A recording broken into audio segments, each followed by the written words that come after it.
ഇവിടെ നമുക്ക് ഈ പൂർണ്ണസംഖ്യകളെല്ലാം ആദ്യം എഴുതാം. 2 + 1 + 2 പിന്നെന്താ ചിഹ്നം -3.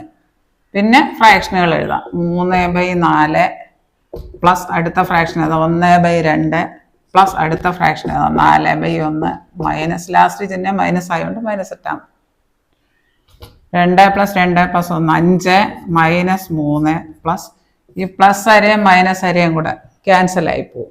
പിന്നെന്തുകൊണ്ട് ഒരു മുക്കാലും ഉണ്ട് ഒരു കാലും ഉണ്ട്. മുക്കാലും കാലും കൂടെ കൂട്ടുമ്പോൾ 1. അപ്പോൾ ഇവിടെ കിട്ടുന്നത് 5ൽ നിന്ന് 3 പോകെ 2 2 + 1 3 വരും. ഓപ്ഷൻ ബി ആണ് ഉത്തരം. ഇവിടെ പൂർണ്ണസംഖ്യകളെല്ലാം ആദ്യം അങ്ങ് ക്രിയ ചെയ്യുക. 2 + 1 + 2 -3. പിന്നെ ഫ്രാക്ഷനുകൾ 3/4 + 1/2 + 1/4 -1/2 മൈനസ് അരയും പ്ലസ് അരയും ക്യാൻസൽ ആയി പോകും.